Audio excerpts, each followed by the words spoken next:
صرف اور صرف پاکستان کا یہ جو کوٹا بڑھنے کا سلسلہ ہے یا فیکٹریوں میں ورکر کی تعداد کا بڑھنے کا جو سلسلہ ہے، صرف اور صرف جو نئے آنے والے ہیں وہ دل لگا کر کام کریں گے تو مالک کو پسند آئیں گے، تو مالک پھر ہی ان لوگوں کو اسی کنٹری سے۔ السلام علیکم پیارے دوستو، میں ہوں ساؤتھ کوریا سے عباس حسین اور آپ دیکھ رہے ہیں میرا یوٹیوب چینل کوریا پاک انفو۔ پیارے دوستو، آج کی میری ویڈیو کا ٹاپک ہے کہ جو یہ پاکستان میں EPS کا ٹیسٹ ہو رہا ہے اور 2024 میں اس کے مطابق کتنے لوگ کوریا میں آ سکتے ہیں یا کتنے لوگوں کا پاکستان کے لیے کوٹا ہے۔ پہلے دوستو، جس طرح پاکستان سے کوریا میں ورکر آتے ہیں، اسی طرح کوریا دوسرے ممالک سے بھی لوگ بلاتے ہیں، اور جس میں سب سے زیادہ لوگ اس وقت کوریا میں نیپال کے ہیں۔ تو جب پاکستان کی بات کرتے ہیں تو اس کی جب پاکستان کی بات کرتے ہیں تو پاکستان سے بھی یہ کورونا کے بعد کافی یہ تعداد بڑھی ہے، اور اب ہمارے بھی لوگ کافی تعداد میں کوریا آ رہے ہیں۔ اور جب یہ کوریا دوسرے کنٹری سے لوگ لیتا ہے تو اس کا جو MOU سائن کیا ہوا ہے وہ پوری دنیا میں سے E9 ورک لیبر کے لیے صرف 16 کنٹریز کے ساتھ کانٹریکٹ کیا ہوا ہے، جس کے لوگ لیبر کے ذریعے یہاں کوریا میں آتے ہیں اور ان کو E9 ورک ویزا 4 سال 10 مہینے کا ملتا ہے، جس میں وہ میل بھی آتے ہیں اور فیمیل بھی آتے ہیں۔ تو یہ دونوں قسم کے لوگ یہاں کوریا میں آتے ہیں۔ تو اسی طرح اب 2024 میں بھی 1,65,000 E9 ورک ویزے کے اوپر لیبر کوریا میں آئے گی، جس میں سے مینوفیکچرنگ میں، فشنگ میں، زراعت میں، کنسٹرکشن میں اور ہوم سروس میں، اس طرح کے یعنی کہ مختلف کیٹیگریز میں لوگ آئیں گے، جو کہ E9(1), E9(2), E9(3), E9(4) اور E9(5) تک اس کی کیٹیگری جاتی ہے۔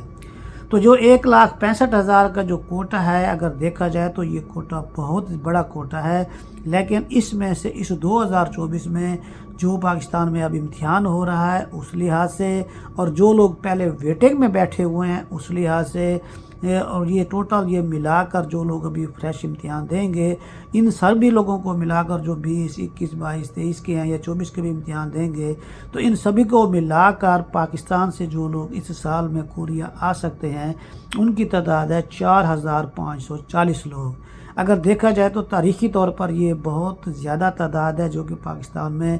پہلے اتنی تعداد نہیں ہوئی، جبکہ ہمارے پاکستان سے صرف اور صرف لوگ 1,000 سے 2,000 لوگ بڑی مشکل سے کوریا آ پاتے ہیں۔ ہمارے ورکر کا کم آنے کی بہت ساری وجوہات ہیں، اس کے اوپر کسی دن علیحدہ سے ویڈیو بناؤں گا، لیکن جب یہ 2008 سے پاکستان کے ساتھ ان کا معاہدہ ہوا تھا تو اس وقت پاکستان سے مینوفیکچرنگ میں، فشنگ میں، زراعت میں اور کنسٹرکشن میں بھی لوگ آئے تھے، اور ابھی بھی کنسٹرکشن میں تقریباً 15 لوگ اور فشنگ کے شعبوں میں تقریباً 35 سے 50 لوگ کوریا میں پاکستانی ایسے موجود ہیں کہ جو اس پہلے دور میں آئے تھے اور وہ ابھی تک یہاں پر آئے، اور انہوں نے E9 کے اوپر اپنا جو دوسرا ویزا تھا وہ بھی یہاں پر لے کر آئے ہیں۔ کل ایک دوست کا کویشچن بھی اسی لحاظ سے آیا تھا، میرے ذہن میں وہ بات آ گئی کہ جو کنسٹرکشن کا شعبہ ہے، زراعت ہے یا مینوفیکچرنگ ہے، کوئی بھی ہے، ان سبھی کی بیسک وغیرہ سیم ہوتی ہے۔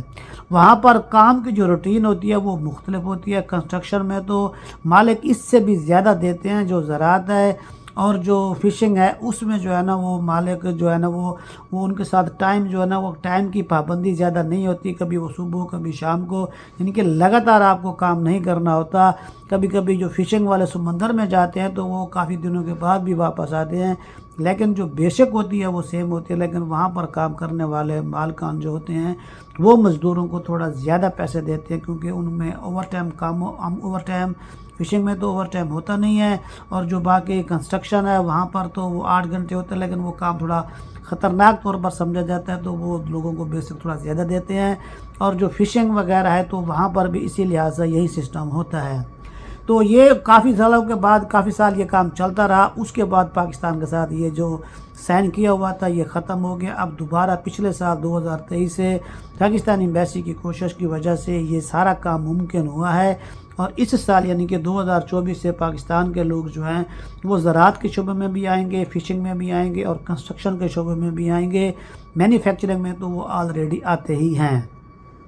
تو جو اس سال جو یہ کوٹا ہے، ٹوٹل کوٹا ہے، میں نے تھوڑا غلطی کر گیا بتانے میں، جو ٹوٹل کوٹا ہے وہ پاکستان سے 6421 لوگوں کا ہے اس 2024 میں، اور مینوفیکچرنگ میں 4540 لوگ آئیں گے، اور زراعت کے شعبے میں 866 لوگ آئیں گے، فشنگ کے شعبہ میں 650 لوگ تقریباً آئیں گے، اور کنسٹرکشن کے شعبوں میں 366 لوگ آئیں گے، اور یہ ٹوٹل ملا کر 6421 لوگ بنتے ہیں۔ لیکن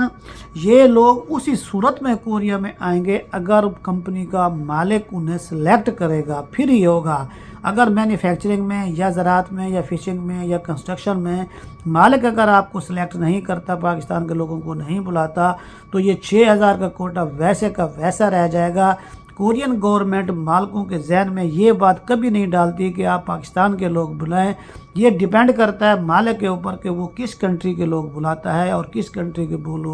وہ لوگ نہیں بلاتا۔ لیکن یہ اب کام پہلی دفعہ کھل رہا ہے، تو انشاءاللہ امید ہے کہ اس میں بھی ہمارے لوگ کافی تعداد میں کوریا میں آئیں گے۔ کوریا میں صرف اور صرف پاکستان کا یہ جو کوٹا بڑھنے کا سلسلہ ہے یا فیکٹریوں میں ورکر کی تعداد کا بڑھنے کا جو سلسلہ ہے،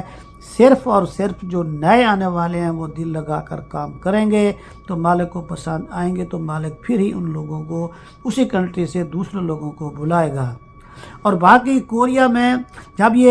یہ شروع میں اس کا پروسیس شروع ہوا تھا، تو اس ٹائم یہ سسٹم تھا کہ جو لوگ 110 یا 20 سے اوپر نمبر لے جاتے تھے وہ مینوفیکچرنگ میں آتے تھے، اور جو 80 نمبر لیتے تھے تو وہ فشنگ میں، زراعت میں یا کنسٹرکشن میں لوگ آتے تھے۔ لیکن اس مرتبہ اب دیکھتے ہیں کہ وہ اس طرح کا کیا شیڈول بناتے ہیں کہ وہ جو پاس کرنے کا کرائیٹیریا ہے، کیا یہ میرٹ لو کر کے 90 تک یا 100 تک رکھ دیں گے کہ یہ سارے لوگ اسی طرح سے پاس ہیں، یا مینوفیکچرنگ کے لیے یہ 120 کا میرٹ رکھتے ہیں، اور جو فشنگ وغیرہ ہے ان کے لیے یہ 70 کا یا 80 کا میرٹ رکھتے ہیں۔ اس بارے میں ابھی تک حتمی کو رائے دینا مشکل ہے۔ جب یہ حالات آگے آئیں گے، جب یہ رجسٹریشن ہوگی اور دیکھتے ہیں کہ اس میں کتنے لوگ اپلائی کرتے ہیں، پھر یہ اسی حساب سے پھر وہ صورتحال دیکھ کر اسی میں کنورٹ کریں گے۔ اب اس وقت کوریا میں جو E9 ورک ویزا ہے، اب اس وقت جو کوریا میں ہمارے پاکستانی موجود ہیں وہ تقریباً 16,000 کے قریب ہیں، اور ان میں سے وہ لوگ بھی موجود ہیں جو کوریا میں اس وقت E9 ورک ویزے کے اوپر موجود ہیں، اور ان کی تعداد 4373 لوگ ہیں، اور جن لوگوں نے اسی E9 ویزا سے E7 ویزا تبدیل کیا ان کی تعداد 791 ہے، اور جن لوگوں نے پھر E7 سے F2 میں چلے گئے یا انہوں نے یا کوریا میں کوئی اپنا کاروبار شروع کر لیا تو ان کی تعداد ہے 619 لوگ ہیں، اور پھر جو لوگ اس F2 کے بعد سے F5 میں چلے گئے یا جنہوں نے شادی کی اس کے بعد پھر F5 جسے ینگ چوگوان کہا جاتا ہے، تو اس کی تعداد کوریا میں پاکستانیوں کی 373 ہے۔ تو یہ جو معلومات ہے یہ کوریا میں اب نیا جو سسٹم اس 2024 کا ہے اس کے مطابق ہے، اور اس جو EPS کا ٹیسٹ دے رہے ہیں تو تمام دوستوں سے یہی گزارش ہے کہ جیسے ہی آپ کا یہ اپلائی ہو گیا اور آپ کا نام آ جاتا ہے تو آپ فوراً اپنی کلاس وغیرہ، اپنی پڑھائی وغیرہ جہاں پہ بھی جاتے ہیں پڑھنا شروع کر دیں۔ اگر آپ لیٹ کریں گے، کیونکہ 14 مارچ سے یہ جو امتحان ہے یہ شروع ہو جائیں گے، اور اگر امتحان کے دوران آپ کا 15 دن کا یا مہینے کا آپ کو ٹائم ملا تو وہ آپ کا بہت ہی تھوڑا ٹائم ہوگا۔ جتنا زیادہ آپ ڈیپلی اسٹڈی کریں گے، کم از کم آپ 2 مہینے پڑھیں میرے اندازے کے مطابق، تو پھر ہی آپ 100+ نمبر لے سکتے ہیں۔ یہ جتنے بھی اساتذہ ہیں جو پڑھاتے ہیں ان کی بات علیحدہ ہے، لیکن یہ سب سے زیادہ ڈیپینڈ خود آپ کے اوپر ہی کرتا ہے کہ آپ خود کتنا اپنے مستقبل کے بارے میں فکر مند ہیں اور کتنا آپ کا شوق ہے کوریا آنے کا۔ دعاؤں میں یاد رکھیے گا۔ ایک نئی ویڈیو کے ساتھ پھر ملاقات ہوگی۔ السلام علیکم۔